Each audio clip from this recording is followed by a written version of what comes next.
네, 오늘 국회 패스트트랙 법안들에 대한 여야 협상 채널이 본격 가동됩니다. 공수처 설치가 쟁점인 사법개혁 법안은 여야 3당에서 대표로 나온 3명 의원의 실무 협상이 이어지고요. 선거제 개편과 관련해서는 3당 원내대표가 참석하는 3+3 회동이 열립니다. 이런 가운데 북한 김정은 위원장이 남한에 의존했던 금강산 관광은 매우 잘못된 것이라며 시설 철거를 지시했는데 그 의도를 놓고 다양한 해석이 나오고 있습니다. 자, 오늘 정치와호장용 김민석 전 의원 그리고 안영환 전 의원 두 분과 함께 세한 이야기 나눠보겠습니다. 안녕하십니까? 네, 반갑습니다. 네. 자, 김 의원님은 저희 뉴스외전에 처음 나오셨습니다. 네. 나와주셔서 고맙습니다. 아유, 네. 고맙습니다. 먼저 패스트트랙 여야 협상 이야기부터 좀 해보겠습니다.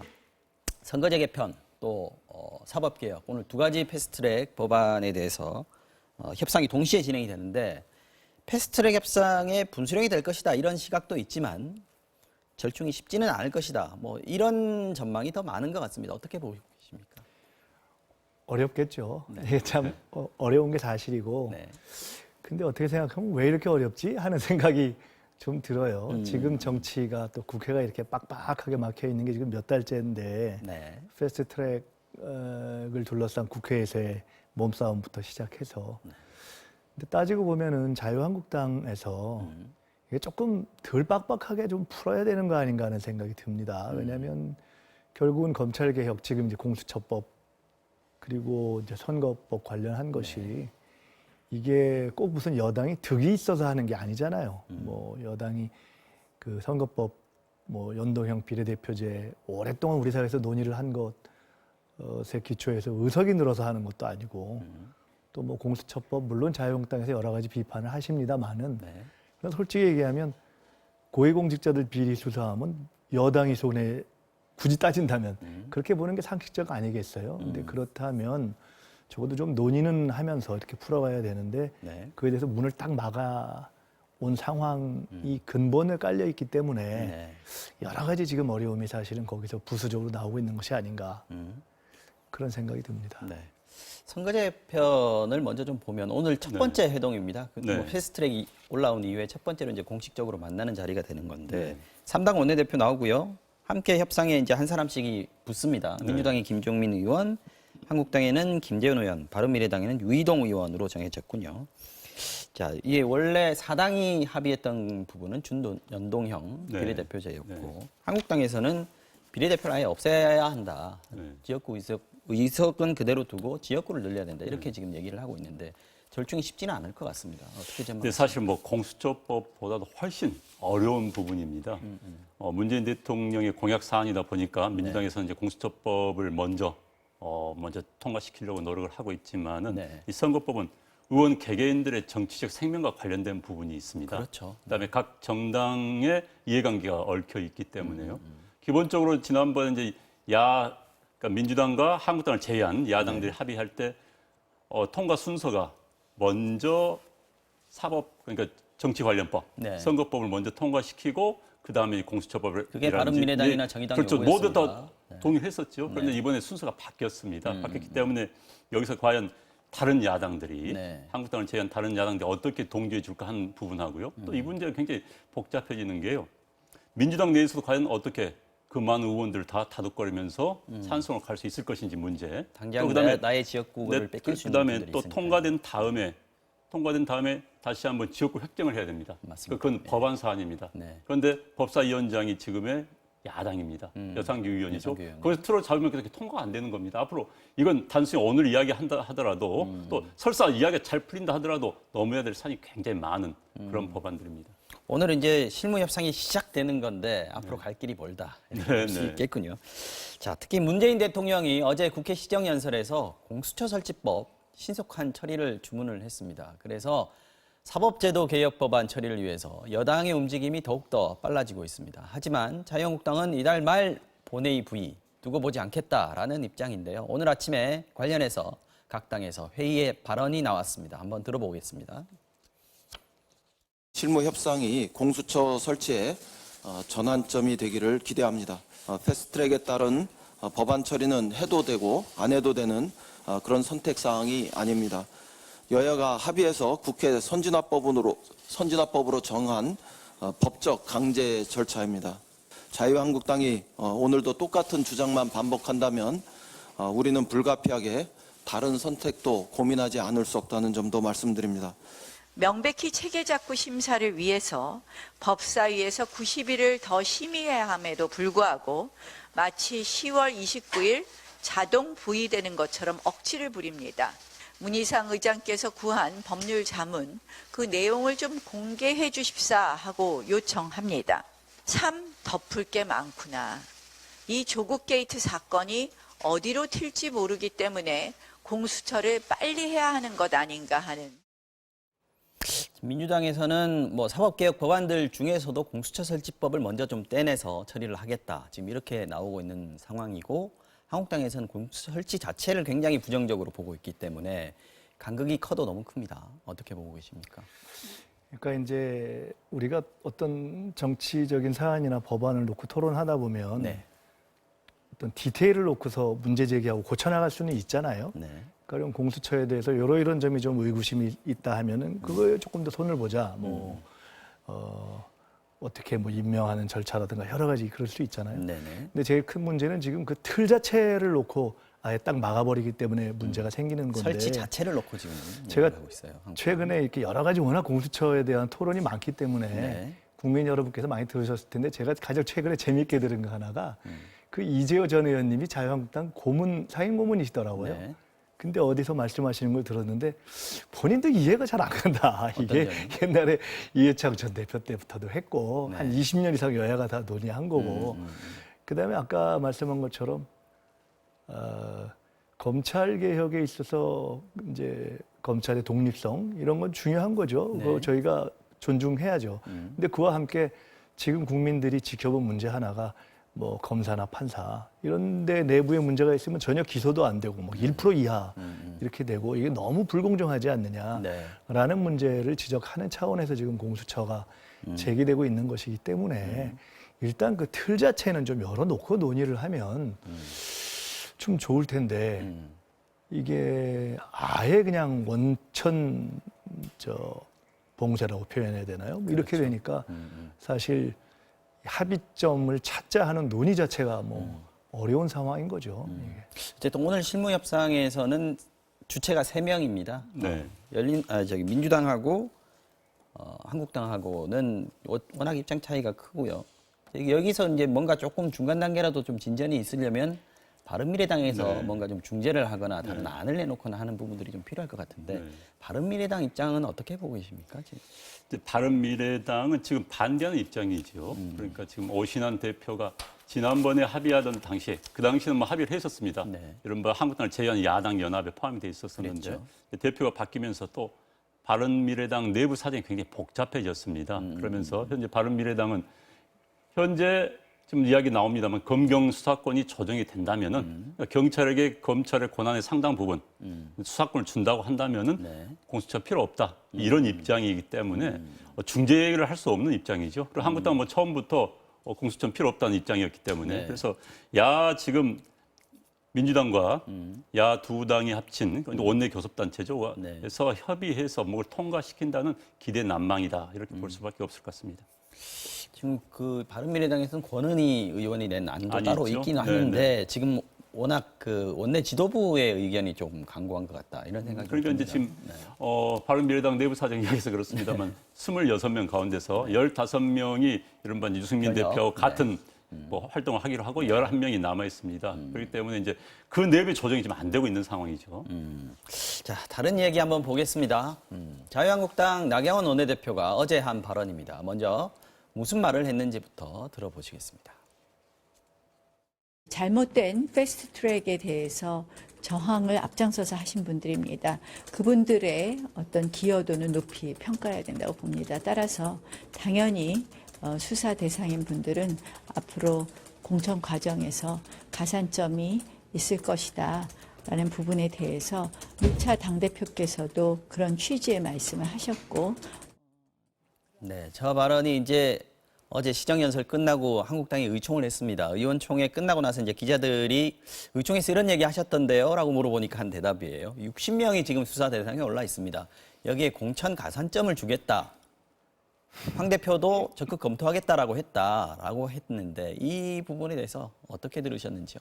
그래서 좀 웃기잖아요. 그러니까 뭐 나경원 원내대표가 사실은 내가 책임지겠다, 다 커버할 테니까 열심히 뛰어라 뭐 이렇게 했던 것까지는 이해할 수 있어요. 네. 근데 지금 뭐 사실은 검찰에서 부르고 근데 이제 의원들이 안 나가고 있는 상황이잖아요. 그리고 네. 국민들이 왜 의원들이 내놓고 안 나가지 이렇게 다 문제 제기를 하고 있는 상황인데 뭐 너무 그러니까 공천에 대해서 이제 불안감도 있고 하다는 거 아닙니까? 근데 뭐 너무 걱정하지 마라 뭐 이 정도까지는 모르겠는데 거기다 가산점을 준다? 이게 국민들이 보고 좀 묻지 않겠어요? 불이익을 안 주는 것까지는 이해하겠는데 사실 그것도 가산점을 뭐 주는 건 나오고 이해하고 나간다. 말고의 문제는 아니죠. 그러니까 저게 그냥 제대로 진행된다면 뭐 정상적인 뭐 수사와 그다음에 법대로 진행이 된다면 워낙 똑 떨어지는 사안이기 때문에 가사 국회의원에 나가서 다시 된다고 해도 의원직을 잃을 가능성이 굉장히 높은 것이 그냥 예측되는 상황인 거 아닙니까? 네. 그리고 본인들도 뭐 그걸 결과가 어떻게 알기 나올지 때문에 모르겠습니다만. 두려워하고 있는 상황인데 거기다 대놓고 가산점을 준다? 그럼 뭐 도대체 이 국회를 너무 희화화하는 거 아닌가? 다음 국회를 어떻게 만들겠다는 것인가? 그래서 저런 것은 조금 이렇게 오바가 조금 심했다고 봐야 되겠죠. 지금 다른 당들은 비난을 좀 하고 있습니다. 네. 지금 나경원 원내대표가 이런 말을 할 수 있는 위치에 있는 것도 아닌데 네. 이렇게 얘기하는 거는 뭔가 다른 배경이 있는 거 아니냐라고 얘기를 하고 많은 분들은 뭐 불안해하니까 아까 우리 김 의원님 말씀하신 대로 불안해하니까 좀 다독이는 차원 아니겠느냐 수사다라고 얘기하는 분들도 있습니다. 어떻게 보십니까? 그렇습니다. 지금 일단은 현재 이제 패스트트랙 관련해 가지고 뭐 몸싸움을 하면은 기소를 할 수 있는 법안이 만들어져 있지요. 그래서 네. 이제 그게 따라서 저도 검찰에서 기소를 할 것 같습니다. 단 이제 아까 말씀하신 것처럼 벌금형 300만 원 이상을 벌금형을 받으면은 5년 동안 피선거권이 제한이 됩니다. 다시 말해서 다음 선거에 못 나가게 된다는 것이죠. 그렇죠. 그런데 어찌됐든 내년 4월 선거까지는 결론은 나지는 않습니다. 이게 그 자체에 영향을 미치지는 않고요. 그래서 제가 보기에는 결국 법원이 판단해야 될 문제 같습니다만 이번 첫 번째 케이스이기 때문에 법원이 어떤 판단을 내릴지 모르겠어요. 그러나 이 몸싸움을 가지고 300만 원 이상을 선고를 해서 의원직을 박탈한다는 건 쉽지 않을 것 같습니다. 제가 보기에는요. 또 제 주위에 있는 법조인들 그런 이야기를 합니다. 첫 번째 케이스 이렇게 할 수는 없는 것 같다는 건데 이제 문제는 지역 사정입니다. 지역은 경쟁자 있고 정치는 혼자 하는 게 아니라 상대방이 있습니다. 네. 특히 이제 이런 지역에 계신 분들이 당내 경선, 특히 영남 쪽은 경선 이꼴 당선인 지역이 굉장히 많습니다. 네, 그런 지역에 있는 분들은 상대방이 저 사람 당선돼도 재선거 치를 수밖에 없다. 그리고 공천부터 배제된다. 재선거 치르기 때문에 이런 소문을 퍼뜨리고 다니는 거예요. 그러니까 이게 이제 여론을 움직일 수 그러니까 본인들은 굉장히 불안한 겁니다. 당장 자기 아래에 있는 무슨 지역구 사무실에 있는 직원들마저도 우리 의원님이 이제 못 나오는 거 아니야? 이제 뭐 당선돼도 떨어지는 거 아니야? 날아가는 거 아니야? 이런 거기 때문에 원내대표실 와서 항의를 굉장히 많이 한답니다. 나는 어찌됐든 그때 당이 지시한 데 의해서 그래서 난 몸소 싸웠다. 다른 사람들은 몸 회피하고 정말 움츠리고 있을 때 우리들은 가서 싸웠다. 그런데 왜 우리가 불이익을 받아야 되느냐. 나 당을 위해서 난 그 말도 맞다고 봅니다. 어찌됐든 지휘 행동에 따라서 다른 사람들이에요. 그런데 이제 그거에 대해서 불이익을 받게 하는 건 지휘부도 그건 장수가 아닙니다. 그런 사람 자기 말 날 따라라 했는데 그 사람들을 벌 주고 불이익을 받게 한다는 건 장수가 아니고요. 그래서 이제 그런 차원에서 나온 이야기인 것 같습니다. 이야기는 지역구에 있는 해당 의원들 지역구에 있는 뭐 당원들한테 한 이야기인 것 같고요. 그런데 이제 가산점 부분은 저도 좀 지나쳤다. 말을 하다 보니까는 그렇게 나오지 않았나. 강조를 하다 보니까 그렇게 나오지 않나 싶습니다. 실현은 가능할까요, 이게? 안 의원님 지금 그 패스트트랙 그게 문제가 돼 있어요? 아니죠. 그건 네, 아니죠. 전혀 아니죠. 지금 당적도 그러니까. 없으신데요. 그래서 저 지금 당적 없습니다. 그러니까 글쎄요, 저게 되겠습니까? 네, 하는 얘기지 저게 논의를 하다 보면 얼마나 많이 두드려 맞겠습니까? 그리고 이제 당은 이제 공천 관련 이제 아직 한국당 시작도 안 했어요. 저 관련 협의라는 과정이 뭐 내년까지 또 이제 보수 당들의 합당 문제까지 나오다면 그 규칙 부분 한참 뒤에 결정이 될 겁니다. 지금은 이제 달래기 위한 그야말로 지역구용이죠. 이건 어떻게 보세요? 어저께 또 하나 행사가 한국당에 있었는데 그 조국 장관 사태 이후에 그동안 수고했다. 조국 TF 의원들한테 표창장을 수여했습니다. 뭐 박수치고 환호하고 하는 장면들이 방송이 됐었는데 이 장면은 어떻게 보셨는지요? 그거 뭐 그거야 당내 행사니까 뭐 제가 그것까지 뭐라고 하겠습니까? 별로 하실 말씀이 없으세요? 안영환 의원님께서는 어떻게 마찬가지 보세요? 당내에서 네. 그냥 자기들끼리 모여가지고 좀 우리 으쌰으쌰 한번 해보자 그런 취지였기 때문에 뭐 그걸 그럴 수 가지고 있다고 보십니까? 네, 알겠습니다. 자, 어제 문재인 대통령이 시정연설 때 있었던 일들 다시 한번 좀 돌아보겠습니다. 연설 시작 전에 문 대통령과 여야 지도부가 잠시 환담을 가졌는데요. 야당 지도부가 쓴소리를 하고 또 대통령이 받고 하는 장면이 연출돼서 약간의 긴장감이 흘렀습니다. 시정연설이 진행되는 동안에는 한국당 의원들 손으로 X자를 만들면서 항의 표시를 하기도 했는데요. 잠시 영상들 좀 보고 이야기를 이어가겠습니다. 왜 야당에서 나오는 목소리 좀 많이 귀담아 들어주시고 하면 대통령 인기가 올라갈 것같습니다. 근데 뭐 워낙 정청으로 비난을 하셨어요.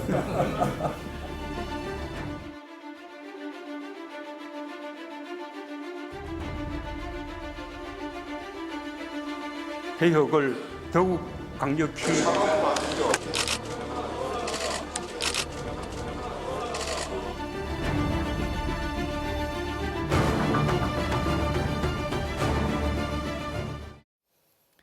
사실 어제 연설의 내용은 어제 이 자리에서 저희가 좀 짚었습니다. 이 내용을 뭐 다시 짚을 필요는 없을 것 같고요. 한국당 의원들 뭐 간간히 야유를 보내기도 하고 아까 보셨습니다만 뭐 손으로 X자 표시를 하고 송원석 의원 같은 경우에는 귀를 두 손으로 막기도 했는데 반대로 뭐 여당에서는 박수가 28차례 나왔다라고 얘기를 하고 이런 장면들은 어떻게 보십니까? 뭐 계속 의정 활동 많이 하셨으니까 많이 보셨던 장면입니까? 근데 이제 아까 안 의원님 말씀하셨지만 그 공천 가산점 문제를 놓고서도 네.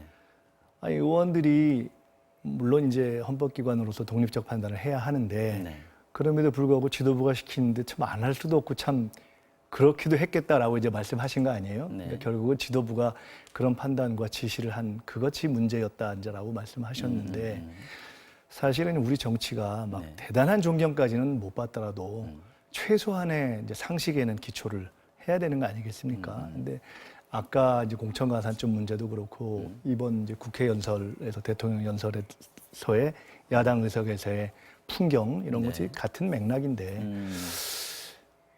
어떤 상황에서 듣다가 아 이거 정말 마음에 안 든다고 뭐 욱해서 우리가 감정을 표현하거나 어떤 발언을 하거나 할 수 있지 않습니까? 그런 경우 있잖아요. 근데 적어도 지도부가 매개가 돼서 사전에 논의를 해서 야 우리 이렇게 하자 이런 얘기를 사전에 할 때 좀 민망하지 않았을까?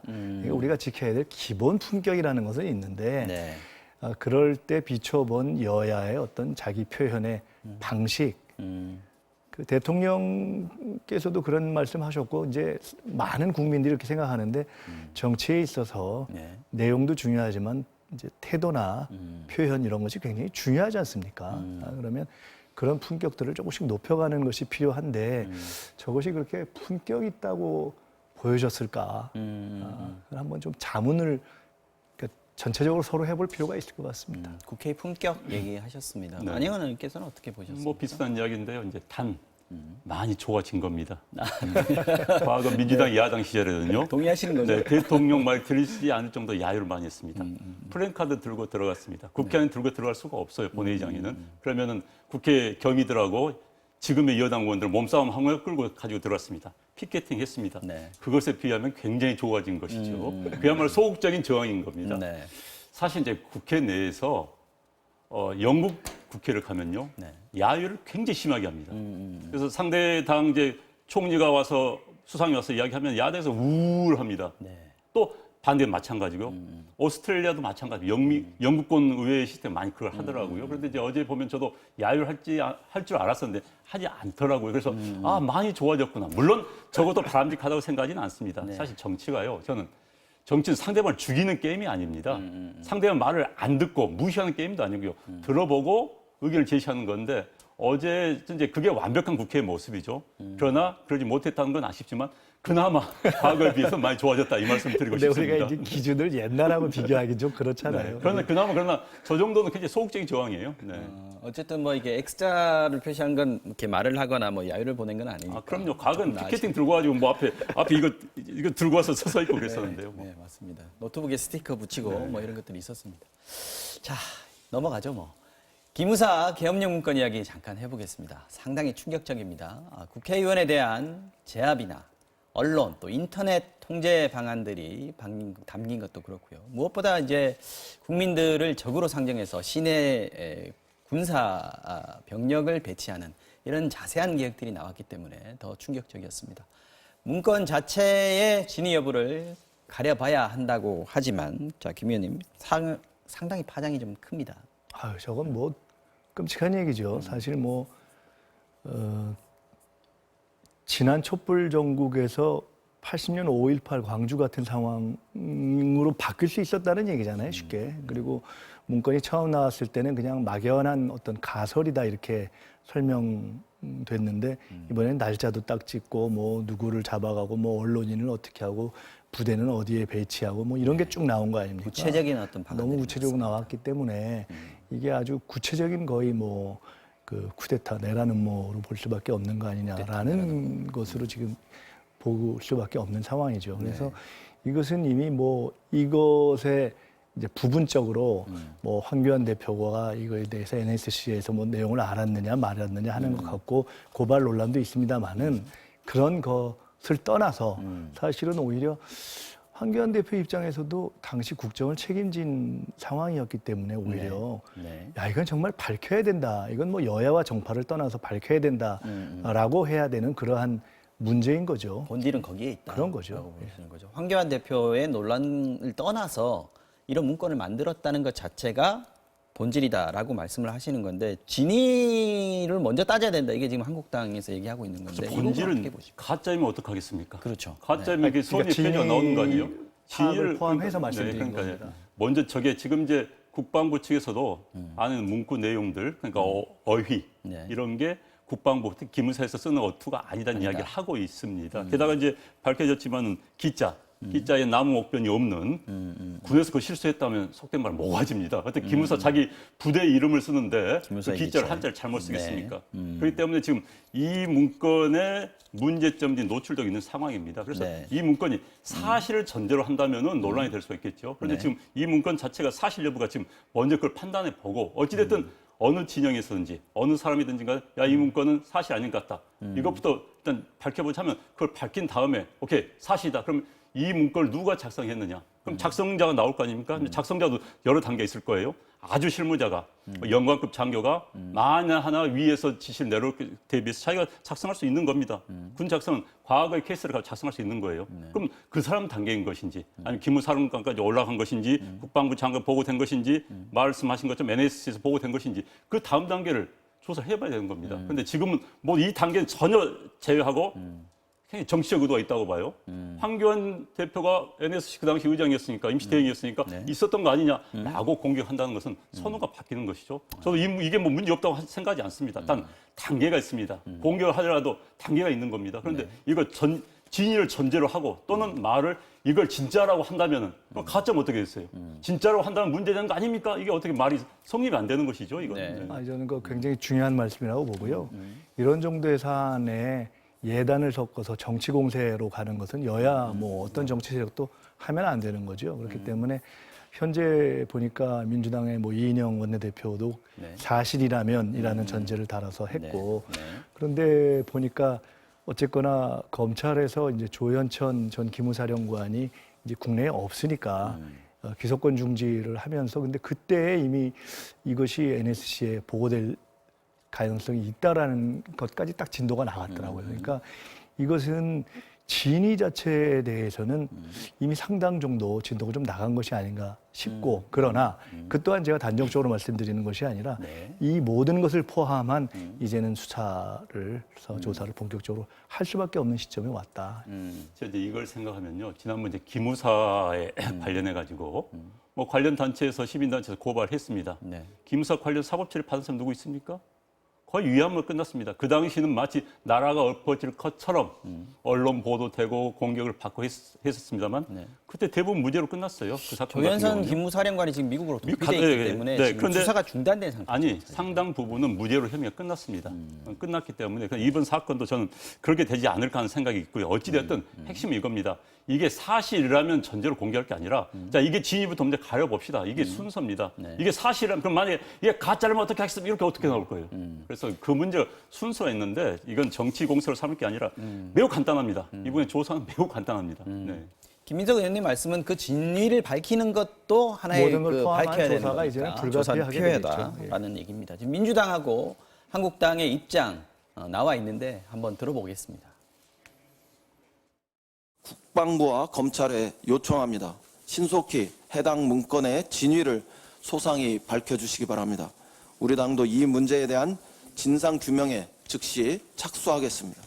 시민단체를 위장한 정부 여당의 친위 조직원이 군 내부 또는 이 합수단의 핵심 인사와 여당 국회의원과 작당해서 군사 기밀을 함부로 누설한 군기문란 행위의 전형입니다. 자, 이인영 원내대표도 진위를 먼저 밝혀달라라고 얘기를 했군요. 그 부분은 좀 확인이 된 것 같고요. 그런 얘기가 있습니다. 지금 왜 이 문건을 공개한 주체가 지금 군인권위원회라는 민간단체인데 민간단체, 네. 어떻게 민간단체가 지난번 계엄 문건도 그렇고 네. 이번에 추가 문건도 그렇고 여기에 제보가 갔을까? 여기 어떻게 공개할 수 있을까? 여기서 이제 한국당에서도 뭔가 공작의 냄새가 난다 이런 뉘앙스를 좀 풍기고 있는 것 같습니다. 그런 생각 할 수밖에 없지요. 과거에 그런 사례들 좀 있어 왔기 때문에. 과거 이제 이 적폐청산이라는 이름 하에서 많은 문건들이 공개됐었습니다. 네. 그때도 보면은 뭐 시민단체들이 또는 뭐 의원이 발표한 건 그나마 낫습니다. 의원에게 많이 이제 그러니까 그 단체가 어떻게 제보? 저런 중요한 문건이 제보 같은 예를 들어서 진짜로 한다면은 어떻게 갈 수 있지라는 의혹이 생길 수밖에 없는 것이죠. 그래서 그런 의혹을 가질 수 있는 건 저는 타당하다고 봅니다. 단 이제 이 문제는 앞서 이제 거듭 반복이 되지만은 복잡한 문제가 아닙니다. 이건 조사하면 금방 나올 수밖에 없는 사안이에요. 그래서 저걸 검찰이나 무슨 군수사기관도 지체할 필요가 없습니다. 네. 이런 문제일수록 빨리 정리를 할 필요가 있습니다. 진위를 빨리 밝혀야 한다는 네. 것은 다 동의하는 부분이고 만약에 진위가 가려져서 이게 실제로 기무사에서 작성한 문건이 맞다라는 게 나오면 그야말로 이제 아까 김민석 의원이 말씀하신 것처럼 굉장히 큰 문제가 될 수 있고 파장도 더 커질 것 아니겠느냐 하는 생각이 듭니다.